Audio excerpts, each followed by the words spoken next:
Hi, this is Ranjit. I'm head of sales capability and co-author of the book Winning It Together.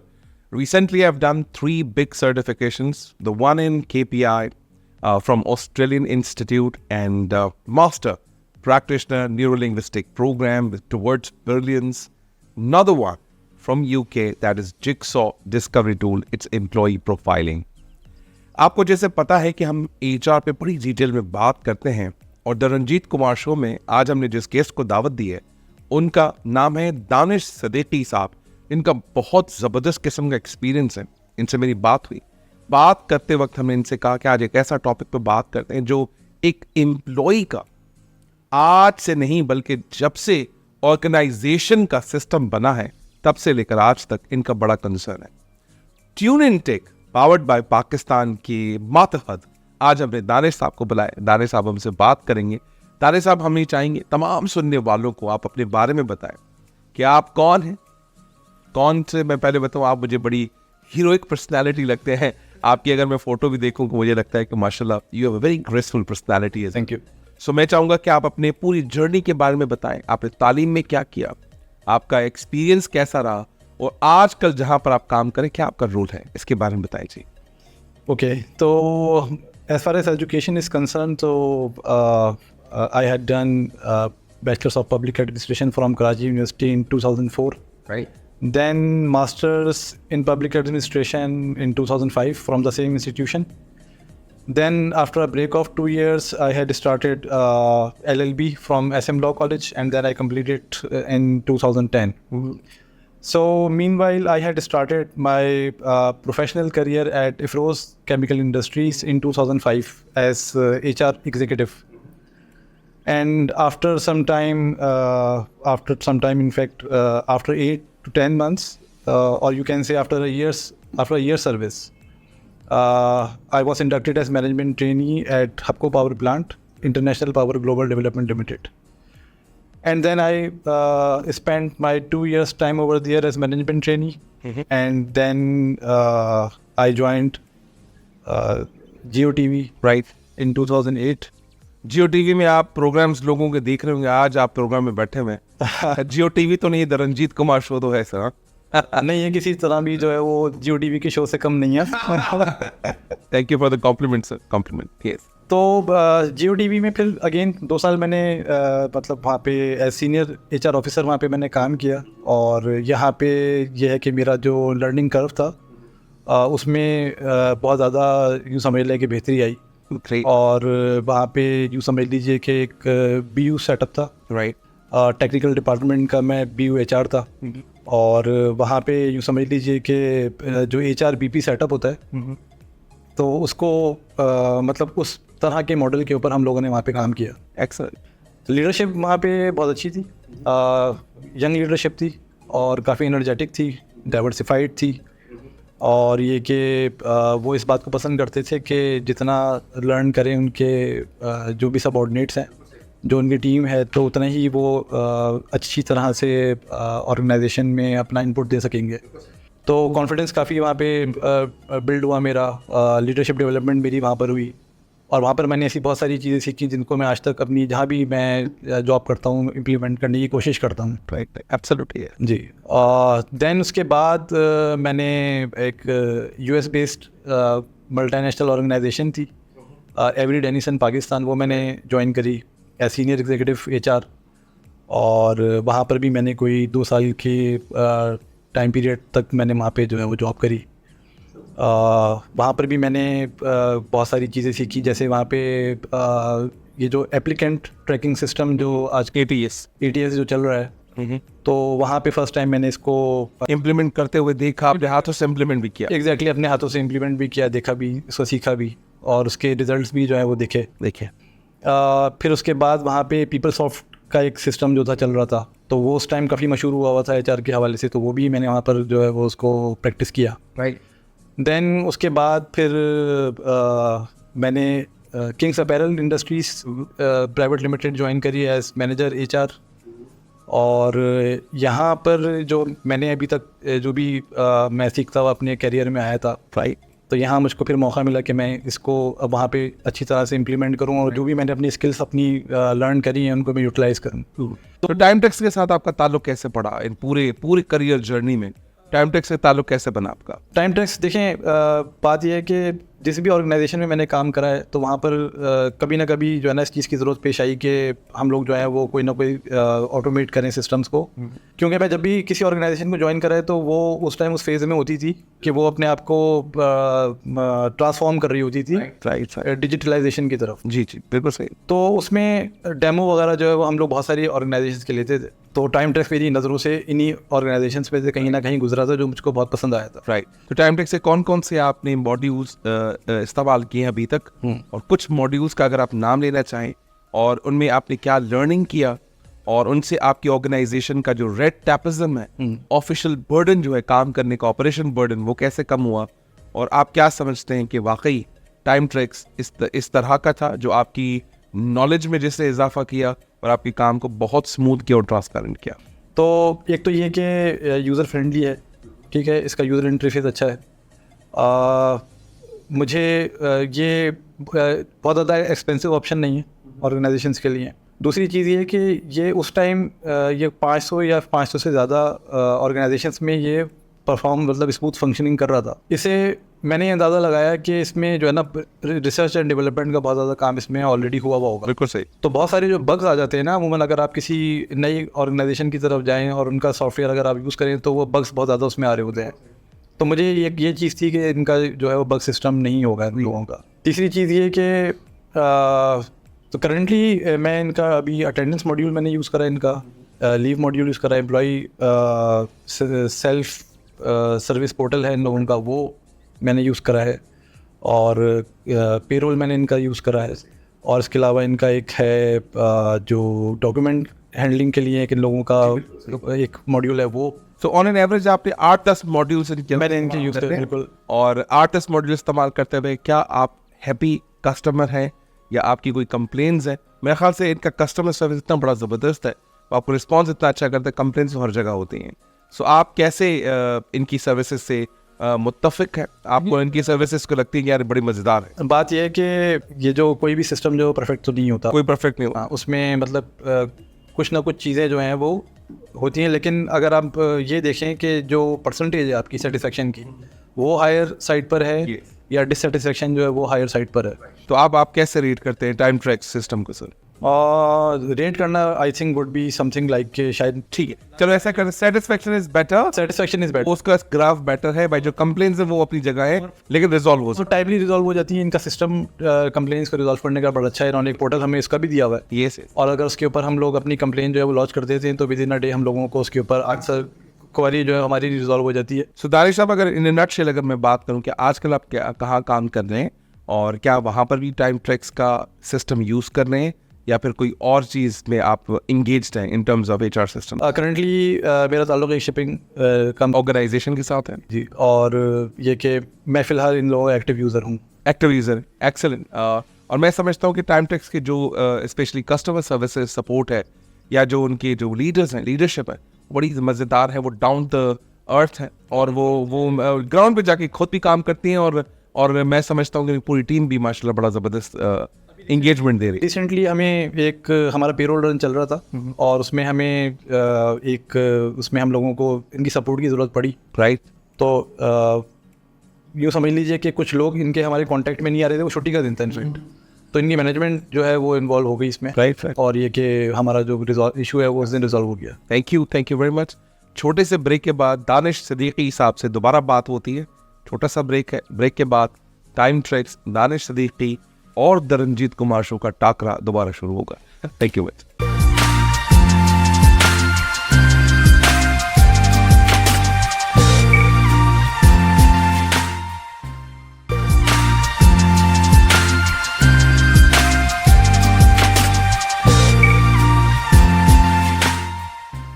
Welcome back to the Ranjit Kumar show, tune in tech powered by time tracks.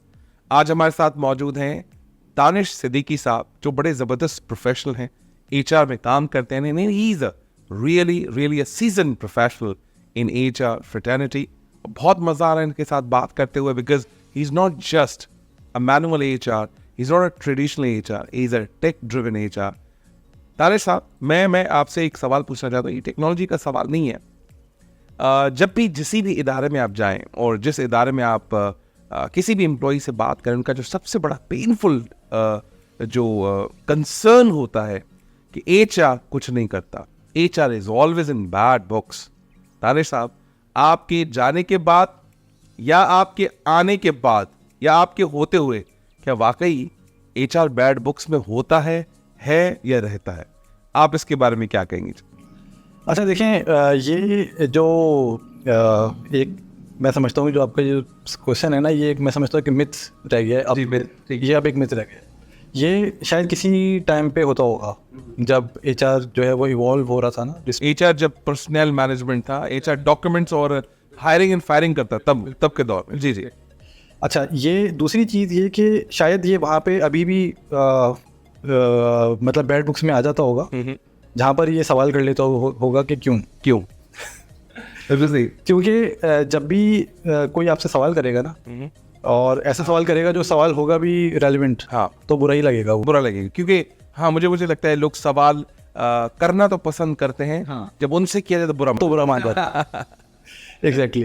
तो अच्छा, दूसरी चीज़ ये कि अगर HR जो है वो logically काम कर रहा है ना ठीक ठाक, और ये कि मतलब ऑर्गेनाइजेशन की फेवर में जो है वो चीज़ें हैं, और एम्प्लॉय की फेवर में नहीं, सिर्फ ऑर्गेनाइजेशन ही, हाँ, दोनों की फेवर में. बिकॉज मैं समझता हूँ कि जो HR है वो बेसिकली एडवोकेट है, बिल्कुल, बिटवीन ऑर्गेनाइजेशन एंड एम्प्लॉयर. और मैं समझता हूँ कि आप जो है दोनों के लिए एक ब्रिज है. बिल्कुल. अगर आप दोनों की हुकूक की बात करते हैं तो ही मैं समझता हूँ कि एक बड़ा ज़बरदस्त एक कॉम्बिनेशन बन सकता है. आप अपना कंटिन्यू कीजिए, फिर एक और बात करते हैं इस पर. जी. तो अब बात यह है कि अगर डिपार्टमेंट्स के नाम अगर लिए जाएं तो जैसे मार्केटिंग का ये शायद मेरा ख्याल है कि सोचना होता होगा कि हम लोग बिज़नेस ला के दे रहे हैं, तो मतलब हमारी जो है वो सेव होनी चाहिए. प्रोडक्शन का कहना ये होता है कि भाई हम जो है वो माल बनाएंगे नहीं तो बेचोगे कैसे. सप्लाई चेन वाले कहते होंगे कि हम अरेंज करते हैं और माल तुम्हारा एक जगह से दूसरी जगह लेके जाते हैं. हम नहीं है तो माल पहुँचाओगे कैसे? तो ये देखें, ये सारी जो फाइनेंस वाले कहते होंगे कि हम जो है वो इसको राइट जो है उसकी एनालिसिस आपको दे. एनालिसिस ना दे तो लोगों की तनख्वाह बनाओगे कैसे, प्रॉफिट घर लेके जाओगे कैसे? तो अब बात यह है कि इन सब डिपार्टमेंट्स को जो है ना वो मैनेज करने के लिए एक डिपार्टमेंट का होना है ज़रूरी. ठीक है. फाइनेंस को ऐसे भी कह सकते हैं, जिनसे तुम एंट्रियाँ बनाओगे बंदे लाओगे कहाँ से? प्रोडक्शन वाले जो तुम प्रोडक्शन कर रहे हो तो बंदे लाओगे कहाँ से? हम भी कह सकते हैं ऐसा. और दूसरी चीज़ ये कि ना सिर्फ लाओगे कहाँ से, उनको रिटेन कैसे करो, वो सेटिस्फाई कैसे रहेंगे आपस के. अगर आप लोगों के इशूज़ होंगे तो उनको रिजॉल्व कौन करेगा? आपका आना जाना जो लगा रहेगा तो उसको किस तरह से मॉनिटर कौन करेगा? तो मतलब इसकी डिपार्टमेंट की ज़रूरत तो है. कौन काम किस तरह का कर रहा है, कैसा कर रहा है, तो इस मतलब किसी ना किसी डिपार्टमेंट का तो होना ज़रूरी है इसके अंदर. तो ऑफ कोर्स HR एक रेलेवेंट डिपार्टमेंट है जो इन तमाम चीज़ों को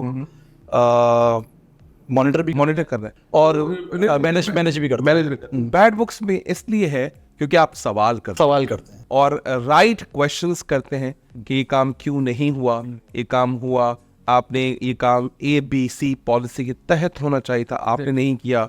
आपकी कंपनी की कुछ जीरो टॉलरेंस पॉलिसीज हैं, उनमें आपने कोई गड़बड़ कर दी तो आपने सवाल कर दिया, तो बुरे तो लगेंगे हम. तो HR को जो बुरा बोलते हैं, बुरा तब बोलेंगे जब HR आपसे सवाल करेगा. आप ऐसे मौके लेकर आए कि आपसे जब सवालात किए जाएं तो आपकी तरक्की के बारे में किए जाए, ना कि आपके उल्टे सीधे कामों के बारे में किए जाए, वरना आपको बुरा लगेगा. और हम चाहते हैं फिर आपको बुरा भी लगे. बिल्कुल. और अगर आपको बुरा लग रहा है तो इसका मतलब है कि हम सही काम कर रहे हैं. अच्छा जी, there are so many concerns of employees in the organizations. मैं चाहूँगा most frequent concerns employee के क्या होते हैं आपके हिसाब से?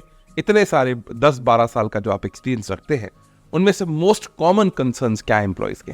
मोस्ट कॉमन कंसर्न्स जो हैं वो एम्प्लॉयज़ के ज़्यादातर ये होते हैं कि हम बहुत टाइम से जॉब कर रहे हैं. ठीक है. और हम जो है वो 100 years बैक जो इस ऑर्गेनाइजेशन को हम लोगों ने इस कैपेसिटी में और इसी सैलरी पे ज्वाइन किया था. अभी हमें इतना टाइम हो गया है तो हमारे मतलब कोई ना पोजीशन में कोई चेंज आया है, ना हमारी पर्स में कोई बहुत बड़ा चेंज है ना, हमारे बेनिफिट्स रिवाइज हुए हैं, बेनिफिट्स तनख्वाह बढ़ी है तो वो 10-12% 10% के हिसाब से या 15% के हिसाब से जो है वो सैलरी हम और महंगाई इतनी है कि हर साल नेगेटिव है हम।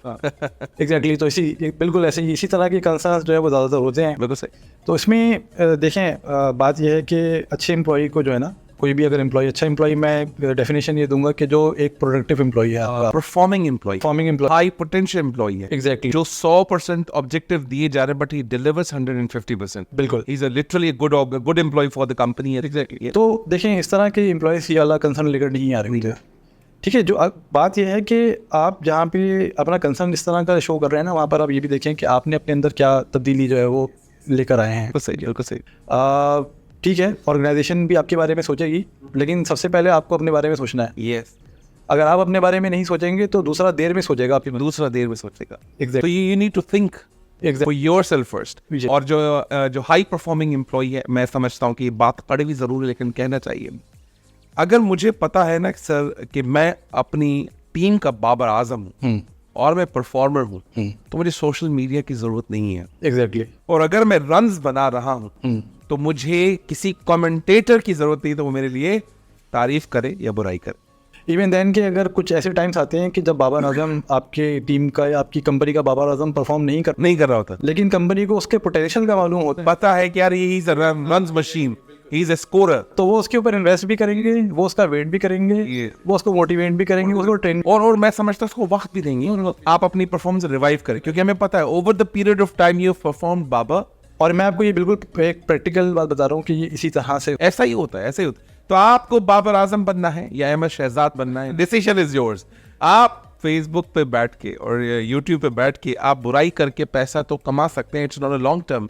The long term is a performance. और मैं समझता हूँ एक और बड़ा कंसर्न आता है कि फेवरेट एम्प्लॉई, नॉट फेवरेट। मेरे ख्याल से प्राइवेट ऑर्गेनाइजेशन में हो नहीं सकता, परफॉर्मेंस अफोर्ड नहीं कर सकता, मैं आपको कैसे आपको डायरेक्टर बना सकता हूँ फेवरेटिज्म बेसिस पे। ठीक है, आप मेरे घर के रिश्तेदार भी हो, मैं कहूँ घर बैठे हो तो मैं तनख्वाह मिली, कंपनी बताया करो। ऐसा होता है, ये भी होता है।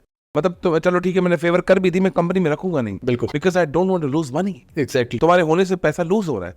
सो आपको विनर बनना है या वाइनर बनना है, इट इज योर कॉल। और अच्छा एम्प्लॉय कंप्लेन नहीं करेगा एंड ही अच्छे एम्प्लॉय की मार्केट में बहुत सारा वैल्यू भी है। अगर आपको लगता है तनख्वाह नहीं बढ़ी 10 साल से ऐसा ही है, तो इसका मतलब कुछ आप में भी तो कमी होगी।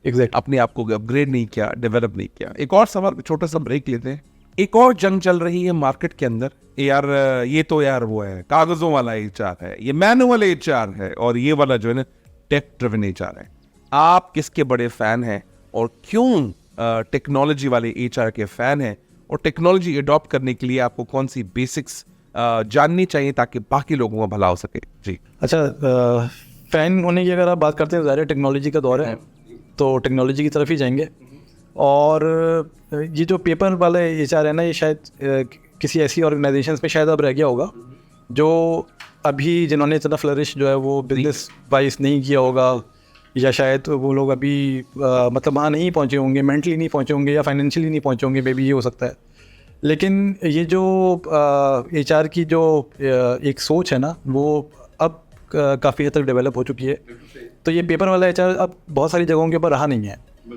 जहाँ तक रही बात कि हम किस तरह से मतलब क्या चीज़ों को जानना ज़रूरी है, तो मैं समझता हूँ कि आप जो है वो टेक्नोलॉजी से वेल वर्स होने चाहिए। Very good, very good. और आपको बहुत सारी चीज़ों का सेंस होना चाहिए कि आपके जो मोबाइल फ़ोन्स हैं ये किस तरह से मतलब बेस्ट ऑपरेट हो सकते हैं। और मैं उन लोग सॉफ्टवेयर जो चल रहे हैं उनके पीछे क्या बैकएंड पे वर्किंग लॉजिक्स लगी हुई होंगी। दानिश साहब, मैं एक जो चेंज है बड़ा मुश्किल है, चेंज बहुत दिक्कत पैदा करता है लोगों की लाइफ में। आपने और मैंने इस मोबाइल को चलाने के लिए किसी यूनिवर्सिटी में एडमिशन लिया नहीं, मेरा शौक था, मैं सीख गया और मेरी काफ़ी ज़िंदगी आसान हुई। लोग इसी चेंज को एक्सेप्ट नहीं करते, उनके लिए टेक्नोलॉजी बड़ा प्रॉब्लम। एग्जैक्टली। अबे भाई, मैं क्यों जो है वो लीव अप्लाई करूँ सिस्टम पे, बोल दिया ना तुम्हें।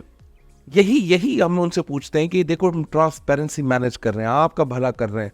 अच्छा, वो अटेंडेंस को समझते हैं कि तो आपने ना मेरे ऊपर कोई जो है वो कॉप बिठा दिया, कोई पुलिस वाला बिठा दिया, ये समझते हैं। अच्छा, ये एम्प्लॉय सेल्फ सर्विस पोर्टल जो है ना, ये बड़ी कमाल की चीज़ है।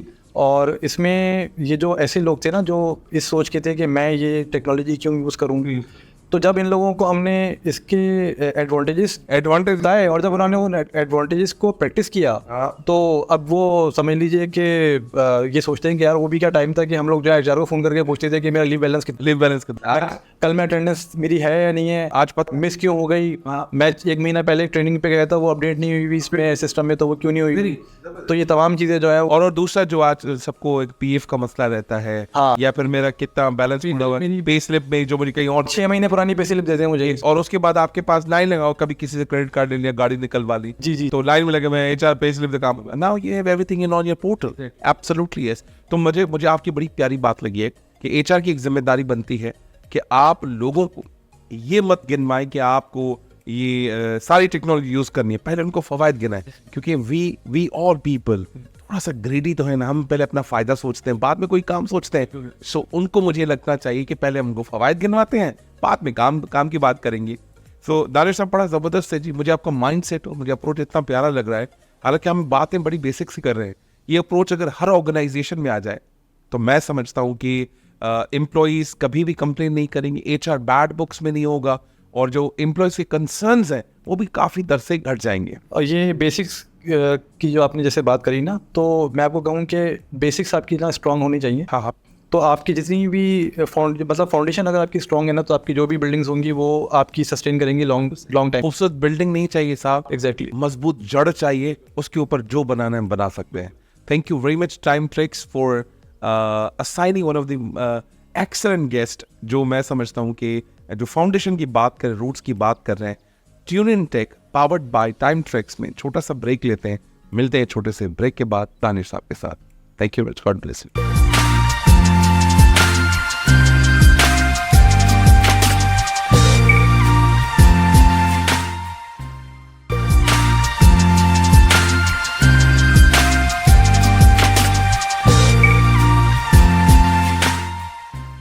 Welcome back to the Ranjit Kumar show, tune in tech powered by time tracks. आज हमारे साथ मौजूद हैं जी दानिश सिद्दीकी साहब, जिनके बड़ा ज़बरदस्त गुफ्तगू चल रही है।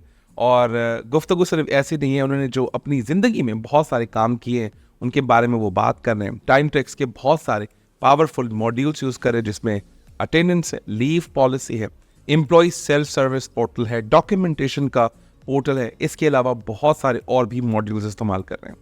ये कह रहे हैं बहुत सारे हमारे ऑफिस में आए, प्रेजेंटेशन लोगों ने दी, लेकिन कहते हैं ना love in first sight, it was a selection in first sight time track से हुई थी, फिर भी हमने पूरी प्रेजेंटेशन ली और आज भी उसको आप इस्तेमाल कर रहे हैं। Thank you very much time tracks for doing amazing job in the whole market, and we trust you, if you keep doing this job all people will be your customer very soon, because your customer services are super duper amazing.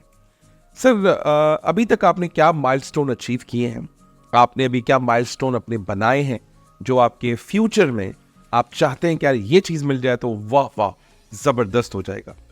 आपको क्या लगता है कि क्या अभी आपकी professional life में किस चीज़ की कमी है जिसको आप पूरा करना चाहते हैं, और क्या चीज़ मज़ीद ऐड करना चाहते हैं कि दानिश सिद्दीकी साहब का जो प्रोफाइल है वो सीजन प्रोफेशनल से लीडरशिप प्रोफेशनल वाला प्रोफाइल बन जाए? Over to you sir. Okay, तो कोई मेरा ख्याल है कि अराउंड 18 to 19 ईयर्स का मेरा कैरियर जो है वो हो चुका है अभी तक, और इसमें डिफरेंट नेशनल मल्टीनेशनल ऑर्गेनाइजेशंस में मैं काम करता रहा हूँ।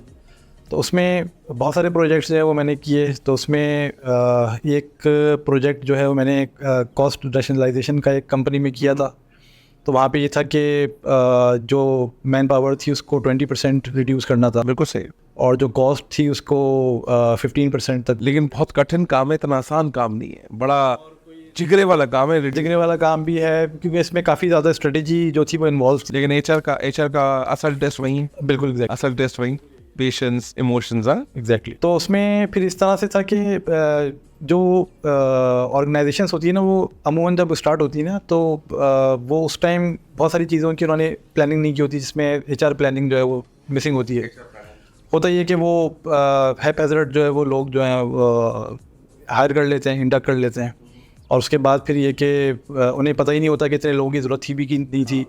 बस ये है तो उसके लिए ये हायर कर लो, तो ये कैमरामैन हायर कर लो। तो मतलब मैं आपको एग्जांपल एक स्टूडियो की दे रहा हूँ।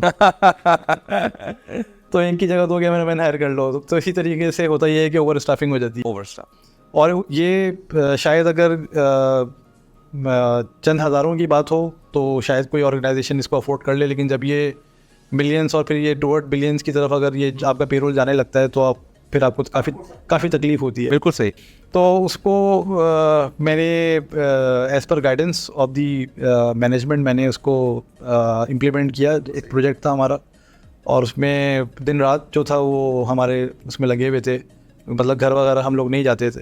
और ये 6 मंथ्स का हमारे पास टाइम था और उस टाइम फ्रेम के अंदर रहते हुए हम लोगों ने जो भी हमारे पास रिसोर्सेज उस टाइम अवेलेबल थे, इतनी ज़्यादा टेक्नोलॉजी भी नहीं थी, सिर्फ एक्सेल ही था हमारे पास सबसे ज़्यादा मेजर टूल जिसको यूज़ करते one of the powerful technique. जी एग्जैक्टली, बिल्कुल उस टाइम। तो उसमें उन लिमिटेशंस पे रहते हुए हम लोगों ने उस चीज़ को अचीव किया और मैं उस प्रोजेक्ट को अपने डिपार्टमेंट के लिए लीड कर रहा था। और आपको क्या लगता है कि ऐसी क्या चीज़ आप अपनी प्रोफेशनल करियर में ऐड करें जिसमें आपको लीडरशिप रोल मिलने में थोड़ी कम दिक्कत हो या जल्दी से वो आपको ऑप्ट हो जाए, मिल जाए? देखिए, सबसे पहले मेरी कोशिश ये होती है कि किसी भी ऑर्गेनाइजेशन में मैं काम कर रहा हूँ तो एक्सीलेंस होनी चाहिए मेरे। एक्सीलेंस होनी चाहिए, बिल्कुल।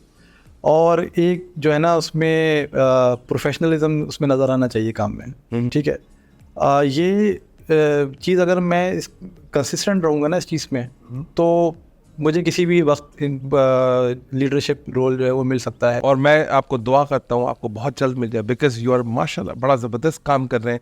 और the way you talk, the way you are explaining the things, मुझे पता है कि आपको जड़ों का पता है। बस उन जड़ों को मजबूत करने के लिए बस टाइटल की देर है और इधर 4-5 फूल लग जाएंगे। एंड दानिश साहब is a profile of head of HR and you'll soon become the CHRO. I pray for you. You become the Chief Human Resource Officer. मैं दरनजीत कुमार शो प्लेटफॉर्म पे दानिश साहब के लिए भी दुआ करता हूँ। Thank you. अच्छा दानिश साहब, पॉलिसी बनाना ना बड़ा कठिन काम है। आप जब पॉलिसी बनाते हैं तो मोस्टली फेवर करते हैं ऑर्गेनाइजेशन की। आप अपने वक्त को याद करें या आप अपनी अभी करियर को याद करें जहां पर अभी आप काम भी कर रहे हैं, प्रीवियस भी आपने काम किया, कौन सी 2-3 एम्प्लॉय सेंट्रिक पॉलिसीज हैं जो आपने बनाई और उस पर वाकई एम्प्लॉयज का बड़ा भला हुआ दानिश सदीकी साहब की वजह से? अच्छा देखें, पॉलिसीज़ बनाते वक्त जो आप ये कह रहे हैं कि हम लोग ऑर्गेनाइजेशन सेंट्रिक हो जाते हैं, तो देखें पॉलिसी बनाने से पहले जो है ना हमें सिर्फ ऑर्गेनाइजेशन को नहीं देखना होता, हमें बहुत सारी और भी चीज़ें जो देखनी होती हैं। लॉ ऑफ लैंड देखनी होती है और पॉसिबिलिटीज़ देखनी होती हैं और फिर लॉजिक्स देखनी होती हैं, फिजिबिलिटीज़ देखनी होती है। बिल्कुल सही। उसके बगैर आप पॉलिसी ऐसे ही बना नहीं सकते। तो एम्प्लॉय सेंट्रिक पॉलिसीज़ देखें, एक ऑर्गेनाइजेशन में मैं था तो वहाँ पे रिवॉर्ड प्रोग्राम जो था वो मैंने इंट्रोड्यूस करवाया था। और फिर उसमें ये था कि जो लोग कोई इस तरह का काम करेंगे जो उनके नॉर्मल जॉब रूटीन से हटकर होगा और ऑर्गेनाइजेशन को उसने किसी भी तरीके से बेनिफिट किया होगा, तो एक थैंक यू प्रोग्राम मैंने उन लोगों के लिए इम्प्लीमेंट करवाया था, जिसमें वो एज़ पर देयर अचीवमेंट तो उन लोगों को एक हम लोग कूपन देते थे जिसके ऊपर वो जाके कुछ शहर के बड़े जो शॉपिंग सेंटर्स थे, सुपर मार्ट्स कह लें आप उनको, तो वहाँ से जाके वो अपनी फैमिली के लिए परचेज कर सकते थे उस अमाउंट के अकॉर्डिंग। अच्छा दानिश साहब, जिस भी एचआर से बात करें, जिस भी एचआर फ्रेटर्निटी के अंदर जाएं, उसको ये लगता है कि मैं पेरोल चला रहा हूँ, पेरोल संभाल रहा हूँ, तो मैं भाई super duper HR. Still people are thinking the HR का कोर जो है वो पेरोल, कॉम्पनसेशन, बेनिफिट्स, रिवॉर्ड के डिपार्टमेंट को पकड़ लो आप, बड़े अच्छी एचआर है। दुनिया जो है वो ऑर्गेनाइजेशनल डेवलपमेंट, एम्प्लॉय डेवलपमेंट को कोर समझती है, बिकॉज लोग ही हैं जो आपकी कंपनी को चलाते हैं और लोग ही हैं जो आपकी कंपनी को बड़ा बनाते हैं। Why not HR is focusing employee development as a core rather than the payroll, operations and IR, ER is the core of the organization in HR? आपका क्या मानना है? ये कोई इस पर इख्तलाफ है, इत्तफाक है, वो भी बता दें। नहीं देखें, असल में बात यह है कि जैसे हम लोगों ने HR को मैं असल में मेरी एक समझ लीजिए कि जो मेरे दौर में पैदा हुए जो लोग हैं, तो हमारी ये लग रही है कि हमने तकरीबन तमाम ही फेजेस जो है ना वो देख लिए, चले थोड़े से ही सही कि वो गुजर रहे थे, वो ख़त्म होने वाले थे, लेकिन हम लोग उस टाइम अपनी प्रोफेशनल करियर में आ चुके थे। तो पैराडाइम्स होते हैं चीज़ों के, ठीक है।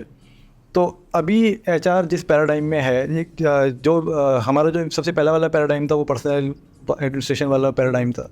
फिर उसके बाद जो है वो अटेंडेंस के ऊपर आ गए। फिर उसके बाद जो है वो आईआर बहुत ज़्यादा एक ज़माने में चला, बहुत हिट हुआ कि बस जो आईआर जानता है वही एचआर जानता है, जिसको आईआर नहीं आती है वो एचआर जानता ही नहीं है। बिल्कुल सही। और मेरे वाले साहब भी जो है वो उसी स्कूल ऑफ थॉट में से हैं, जो कि आईआर के बहुत बड़े फॉलोअर हैं। हाँ। और वो कोई लास्ट 50 ईयर से इसी फील्ड में जी चल रहे हैं। फिर उसके बाद जो है वो अब आपका ये जो पेरोल वाली साइड आ गई, फिर उसको थोड़ा सा उन्होंने ग्लोरीफाई किया कि कंपनसेशन एंड बेनिफिट मैनेजमेंट है।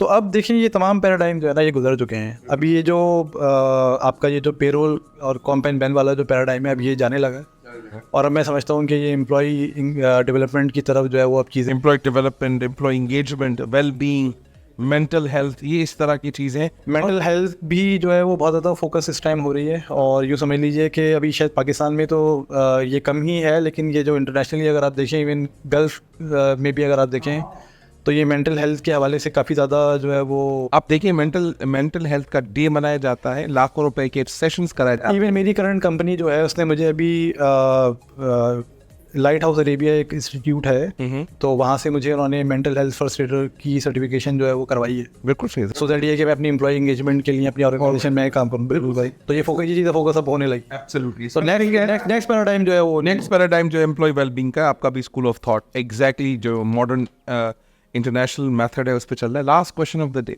कहा जाता है कि जी जंगल में मोर नाचा किसने देखा, और मुर्गी जब अंडा देती है तो वो शोर मचाती है ताकि पता चले कि अंडा या ले जाओ भाई। क्या एचआर जो है, जो ब्रांडिंग एचआर अपनी कर सकती है वो नहीं कर पा रही, या ब्रांडिंग करना एचआर का काम नहीं है?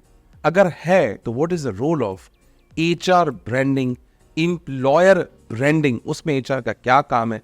आप इससे क्या इत्तेफाक रखते हैं? देखिए, एम्प्लॉयर ब्रांडिंग जो है ना वो काम तो एचआर डिपार्टमेंट का ही है। और उसका रीज़न ये है कि जाहिर है कि अगर जितना अच्छा आप basically you are the face of the organization, तो जो एम्प्लॉयज़ आपको ज्वाइन करेंगे तो वो आपको, आपकी एम्प्लॉयर की ब्रांडिंग जितनी अच्छी होगी उतना ही वो अट्रैक्ट होंगे आपकी ऑर्गेनाइजेशन की तरफ, तो ही वो जो है वो आपको ज्वाइन भी करेंगे, तो ही वो उसमें रिटेन भी होंगे, और तो ही जो है वो उसके लिए लंबे अरसे तक जो है वो काम करेंगे। तो एम्प्लॉयर ब्रांडिंग के लिए रोल तो एचआर का ही है, और सबसे ज़्यादा जो अपॉर्चुनिटी होती है एम्प्लॉयर ब्रांडिंग की वो एचआर के पास ही होती है। बिल्कुल। और मैं समझता हूँ इतने ज़बरदस्त काम करें ताकि टैलेंट ढूंढना ना पड़े, अट्रैक्ट हो एग्जैक्ट, और इतना ज़बरदस्त काम करें, existing employee becomes your brand ambassadors. So मैं समझता हूँ कि अब एचआर इस तरफ आ चुकी है, इस तरह के काम कर रहे हैं, और मैं समझता हूँ कि दानिश साहब आप भी बड़ा ज़बरदस्त काम कर रहे होंगे इसके हवाले से। बस मैं ये चाहूँगा कि last message from your side कि टाइम ट्रैक्स के हवाले से कोई बात करनी हो, द रंजीत कुमार शो के हवाले से कोई मैसेज देना हो, तो ओवरऑल जर्नल लोगों को मैसेज देना हो, what is your last message, final words from the platform of the Ranjit Kumar show? अच्छा देखिए, अगर मैसेज की आप बात करते हैं ना, तो कुछ रीडिंग्स थी, कुछ चीज़ें थी मेरे सामने से गुजरी थी अभी रिसेंटली, तो मैंने ये सोचा था कि अगर कभी मुझे अपॉर्चुनिटी मिलेगी तो मैं वो डिस्कस करूँगा। तो ये जो मैसेज है ना, ये उन लोगों के लिए है जो यहाँ मतलब प्रोफेशनल्स हैं इस टाइम, और कुछ अरसा लगा चुके हैं या ज़्यादा अरसा लगा चुके हैं, तो इन चीज़ों को थोड़ा सा देखें। कुछ ब्रूटल ट्रैप्स मैंने देखे थे कि वो एक प्रोफेशनल के लिए क्या क्या हो सकते हैं। तो उसमें से एक कंफर्ट जोन ट्रैप मैंने देखा था कि आप जो हैं वो एक पोजीशन के ऊपर अगर काफ़ी अरसे तक काम कर लेते हैं, तो फिर आप जो है उसको चेंज नहीं करना चाहते, तो आप जो है वो अपने कैरियर में फिर एक्सेल भी नहीं करते। जो अभी आपने कुछ देर पहले मुझसे वो सवाल भी किया था कि एम्प्लॉयज़ आपके पास क्या कंसर्न लेकर आते हैं। हाँ, तो एक तो कंफर्ट जोन ट्रैप जो है ना वो उसमें से निकला। कंफर्ट जोन को जितना जल्दी हो सके ब्रेक कीजिए, वरना comfort zone becomes biggest illness for you. Exactly, yes. फिर इसी तरीके से एक था कि इम्पोस्टर सिंड्रोम स्पाइरल था। इम्पोस्टर सिंड्रोम स्पाइरल, ठीक है नहीं? अच्छा, इसमें यह है कि आप किसी चीज़ को करने की एबिलिटी तो आपके अंदर होती है, लेकिन वो कॉन्फिडेंस आपके अंदर नहीं होता कि आप वो काम कर सकते हैं। मतलब आप समझ लीजिए कि अपने आप को आप अंडर एस्टिमेट करते हैं। तो ये भी आपका जो है ना एक कैरियर का एक ट्रैप है, जहाँ पर कि आप जो है वो आगे, हमें लगता है हम नहीं कर सकते, लेकिन आप कर सकते हैं। आप कर सकते हैं बिल्कुल, लेकिन आपको लग रहा होता है कि आप नहीं कर सकते। तो आप अपने आप को अंडर एस्टिमेट ना करें।